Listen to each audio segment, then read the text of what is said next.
Apakah ibu hamil boleh berpuasa selama Ramadan? Kapankah waktu yang aman untuk ibu hamil berpuasa?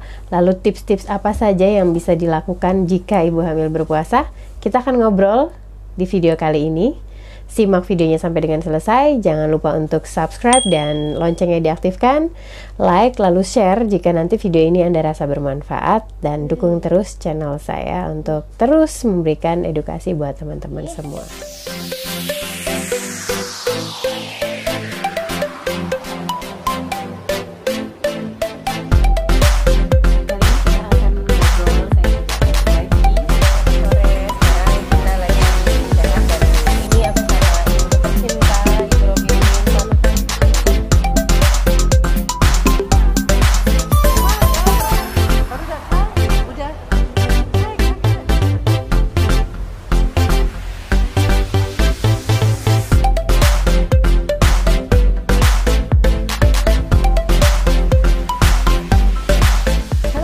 Assalamualaikum warahmatullahi wabarakatuh. Ketemu lagi dengan saya Bidan Neni Ramawati dari Gria Bunda Sehat. Kali ini kita akan ngobrol tentang momen puasa Ramadan, di mana momen ini adalah momen yang sangat kita rindukan, momen yang sangat kita nanti-nantikan. Lalu bagaimana dengan ibu hamil? Apakah ibu hamil boleh berpuasa selama Ramadan? Kapankah waktu yang aman untuk ibu hamil berpuasa? Lalu tips-tips apa saja yang bisa dilakukan jika ibu hamil berpuasa? Kita akan ngobrol. Ya, bolehkah ibu hamil berpuasa? Jawabannya adalah boleh, tapi dengan syarat dan ketentuan yang berlaku dari sisi medis. Apa saja syaratnya? Syaratnya adalah ibu hamil dalam kondisi sehat, minim resiko, janin juga dalam kondisi sehat, minim resiko. Lalu kemudian ibu hamil itu juga di usia kehamilan tertentu, karena usia kehamilan tertentu ada yang aman, ada yang tidak dianjurkan untuk berpuasa dari sisi medis ya. Jadi boleh dengan syarat dan ketentuan yang berlaku. Kapan sih waktu yang tepat untuk ibu hamil boleh berpuasa? Sebenarnya dalam masa kehamilan, ketika di trimester 1, 2, dan 3 itu terjadi perubahan mekanisme tubuh, metabolisme, perubahan bentuk fisik, bentuk tubuh, itu terjadi perubahan dan perbedaan di antara trimester 1, 2, 3, serta sistem hormonal juga berubah. Maka perlu dipahami di antara ketiga trimester tersebut ada masa di mana ibu hamil aman untuk berpuasa dan ada masa di mana ibu hamil sebaiknya menunda dulu untuk berpuasa. Puasa bagi kita umat muslim merupakan sebuah kewajiban. Tapi bagi ibu hamil ada kelonggaran di mana ibu hamil tidak diwajibkan untuk berpuasa. Namun bila ibu hamil ingin melakukan puasa, maka ada hal-hal yang tentu harus dia perhatikan. Nah, hal apa sajakah yang harus diperhatikan ibu hamil ketika dia ingin berpuasa? Yang pertama adalah ibu hamil harus memperhatikan waktu yang tepat untuk dia berpuasa. Waktu yang rentan buat ibu hamil untuk berpuasa itu adalah trimester 1 dan trimester 3. Kenapa trimester 1 dianggap rentan untuk ibu hamil berpuasa? Karena pada trimester 1 di sana terjadi perubahan hormonal di tubuh ketika awal-awal kehamilan, sehingga masih perlu penyesuaian seorang ibu hamil terhadap kehamilannya. Dan biasanya di trimester awal tersebut, keluhan utama yang dirasakan ibu hamil adalah pusing, mual muntah, lemah gitu atau lemas gitu. Jadi di trimester 1 itu karena perubahan hormonal, asam lambung juga cenderung lebih tinggi. Sementara ketika kita berpuasa, lambung tuh akan dikosongkan sekian jam, sangat lama, lebih dari 8 jam, yang mana rentan sekali untuk asam lambung kita berproduksi lebih banyak, apalagi ibu hamil. Sehingga di trimester 1 menjadi waktu yang rentan ibu hamil untuk berpuasa. Dikhawatirkan nanti ketika ia berpuasa asam lambungnya naik semakin tinggi, ketika dijalani mungkin buka puasa terjadi malah masalah di lambungnya, atau bahkan kadangkala setelah dia menjalani puasa yang ada malah mual muntah lebih parah, bahkan sampai dehidrasi dan harus dirawat di rumah sakit. Ya, di trimester 1 sendiri, di situ adalah masa-masa pembentukan organ-organ vital. Yang paling pertama adalah organ jantung. lalu kemudian organ-organ vital lainnya, itu masa-masa di mana terbentuknya sel-sel otak begitu pesat di trimester 1. Sehingga kekurangan asupan nutrisi di masa tersebut itu akan berakibat fatal untuk perkembangan janin, bahkan hingga ia dewasa kelak. Sehingga trimester 1 jadi waktu yang sangat rentan buat ibu hamil untuk berpuasa. Mungkin ada sebagian ibu hamil yang tidak mengalami keluhan mual muntah atau biasa-biasa saja selama trimester 1.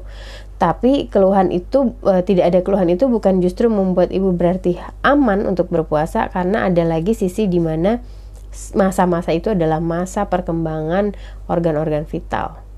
Nah, di trimester ketiga, kenapa juga dianggap rentan untuk ibu hamil berpuasa?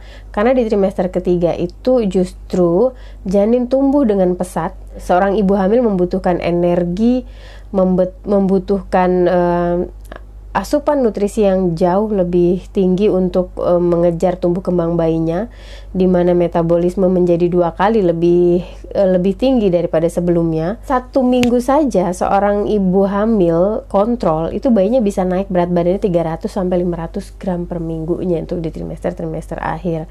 Itu kenapa butuh asupan nutrisi yang cukup. Dan ketika ibu kekurangan nutrisi, ibu hamil di trimester akhir tuh cenderung jadi lebih gampang drop, dan tentu saja itu tidak baik untuk kesehatan ibu, termasuk juga kesehatan janinnya. Lalu di trimester 3 ada kemungkinan si ibu akan melahirkan di waktu yang tidak siapapun mengetahuinya. Ketika ibu berpuasa, dikhawatirkan tiba-tiba ada tanda persalinan, dan saat dibutuhkan tenaga, ternyata ibunya kekurangan energi karena sebelumnya sedang berpuasa. Sehingga di trimester 3 menjadi sangat rentan untuk ibu hamil berpuasa. Ditambah lagi, ibu hamil yang di trimester ketiga itu adalah dalam masa-masa di mana ia sedang mempersiapkan fisik tubuhnya untuk siap bersalin dengan proses yang kita tidak pernah tahu prosesnya seperti apa. Sehingga fisiknya sangat butuh disiapkan, mulai dari yoga yang setiap hari 2 kali sehari, kemudian power walk, jalan cepat, jalan santai, kemudian squat. Banyak sekali PR-PR yang berhubungan dengan untuk mempersiapkan jalan lahirnya, dan itu butuh energi yang sangat luar biasa. Tidak puasa saja ibu hamil kewalahan menjalani PR-PR itu, apalagi ibu hamil berpuasa. Sehingga memang di trimester 3 kita lebih fokus untuk persiapan persalinan dan pembentukan optimal janin di masa-masa akhirnya, sehingga memang tidak terlalu direkomendasikan untuk ibu hamil berpuasa di trimester ketiga. Lalu bagaimana dengan trimester 2? Ya, kalau di trimester kedua, ibu hamil dianggap sudah lebih nyaman. Biasanya ibu hamil sudah lebih nyaman dengan kehamilannya, sudah mulai menyesuaikan dengan hormon kehamilan yang tadinya di trimester 1 mungkin banyak keluhan, mual muntah, lemah, letih, lesu gitu, kurang bertenaga, kurang semangat, makannya susah. Trimester 2 cenderung lebih stabil biasanya. Fokus pertumbuhan juga sudah bukan ke organ vital, walaupun tetap seperti itu, tapi benar-benar sudah mulai lebih penyesuaian antara tubuh dengan kehamilan. Sehingga di trimester kedua tuh lebih aman untuk ibu hamil berpuasa. Dengan catatan gizinya tetap diperhatikan, nutrisinya tetap diperhatikan, supaya tidak terjadi masalah di kehamilan baik bagi ibu maupun bagi janinnya. Apa resikonya kalau ibu hamil melakukan puasa di trimester pertama? Nah, ini ada penelitian di Tehran. Pada tahun 2004, Tehran, Iran menyatakan bahwa ibu hamil yang sedang dalam masa trimester pertama dan berpuasa memiliki resiko 1,5 kali lebih besar nantinya melahirkan bayi dengan berat badan lahir rendah atau BBLR dengan berat kurang dari 2,5 kilo.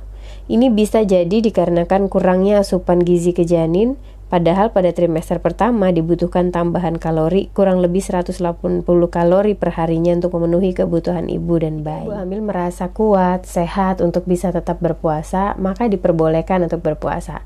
Namun tetap selalu perhatikan hal-hal yang harus disiapkan selama Anda berpuasa. Yang pertama, tetap selalu konsultasikan kondisi Anda dan janin Anda serta rencana Anda untuk berpuasa kepada dokter kandungan Anda atau bidan Anda, agar mereka mampu memantau riwayat kesehatan Anda dan memberikan saran-saran serta tips-tips serta memberikan pengawasan terhadap kehamilan Anda. Biasanya yang diperhatikan adalah anemia atau tidak, ada riwayat gula atau tidak, karena dua hal tersebut beresiko sekali. Kalau biasanya seorang ibu itu sebelum puasa terbiasa mengkonsumsi kafein dalam jumlah besar, seperti minuman bersoda, kopi, teh, coklat, maka mulailah pelan-pelan untuk mengurangi porsi tersebut karena menghindari yang namanya sakau. Sakau itu biasanya kalau dikurangi terus lalu muncul sakit kepala, kalau nggak minum jadi sakit kepala. Nah, itu hal yang harus juga diperhatikan oleh ibu hamil. Lalu cobalah membuat diary atau buku catatan tentang asupan nutrisi apa saja yang sudah Anda konsumsi selama seharian selama berpuasa. Mulai dari minuman, cairan, dan makanan. Apakah sudah memenuhi kebutuhan cairan serta tambahan nutrisi ibu hamil? Kalau Anda rasa itu cukup, maka tidak masalah. Tapi kalau kewalahan untuk mengatur nutrisinya, maka perlu diperhatikan dan dipertimbangkan lagi untuk tetap berpuasa selama hamil. Kapan ibu hamil yang berpuasa harus segera ke dokter atau ke tenaga kesehatan? Jika ibu hamil mengalami yang namanya penurunan berat badan yang terlalu banyak dan terlalu cepat selama ibu hamil itu berpuasa.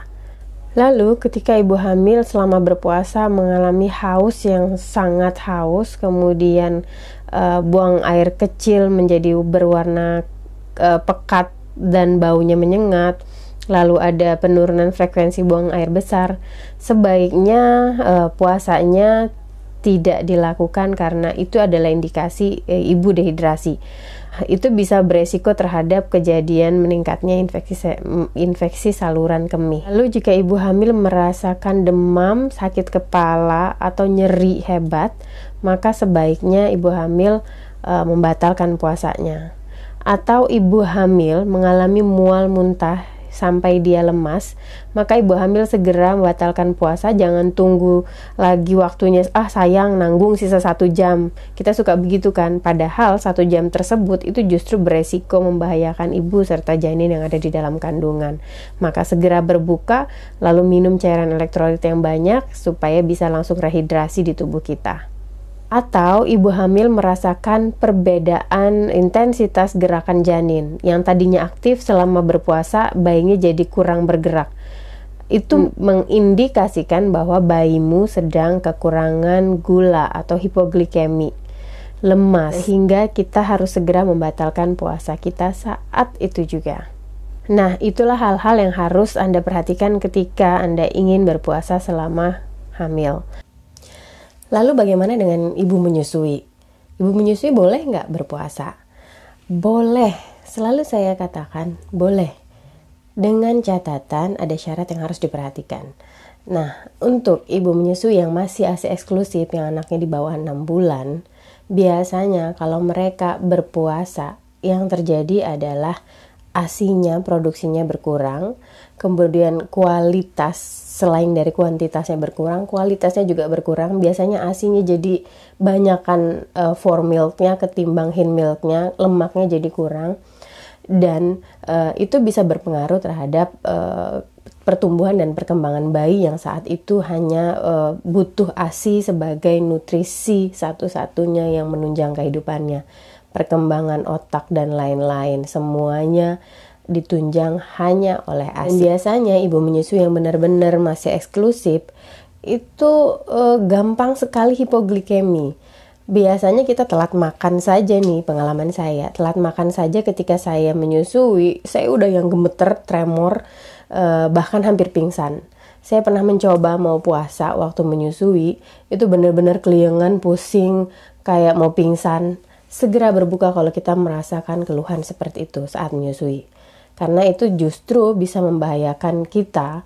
Mungkin kalau hanya pingsan saja tidak masalah, tapi bisa berefek pada efek-efek yang lebih parah. Karena kalau hipoglikemi efeknya bisa juga berbahaya, bisa ringan, bisa berbahaya. Tapi kalau anaknya sudah mulai makan dan Anda merasa Anda mampu dengan tanda-tanda yang sama ketika ibu hamil berpuasa, kapan harus ke tenaga kesehatan, maka kita juga harus mengevaluasi diri kita. Artinya agama kita sudah begitu memudahkan ibu hamil dan ibu menyusui untuk tidak wajib berpuasa dengan membayar fidyah atau mengganti di hari lain. Nah, untuk itu mari kita sama-sama mengevaluasi diri kita kembali. Kalaukah kita ingin berpuasa, perhatikan syarat-syarat yang tadi sudah saya sebutkan. Dan agama kita telah begitu memudahkan kita, ibu hamil, ibu menyusui, untuk tidak wajib berpuasa.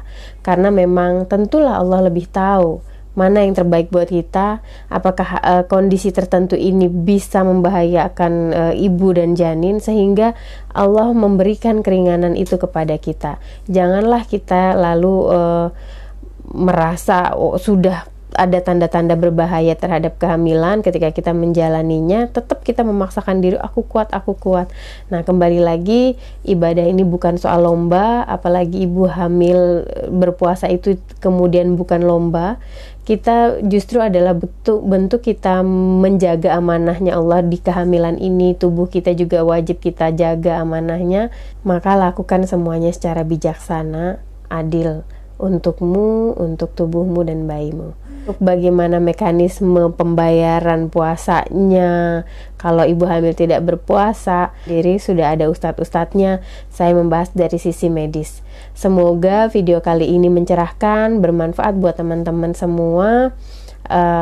Saya mohon maaf jika ada kekurangan. Jangan lupa untuk like dan share jika video ini bermanfaat. Sampai ketemu di video selanjutnya. Saya Bidan Neni Rahmawati. Sampai jumpa. Assalamualaikum warahmatullahi wabarakatuh.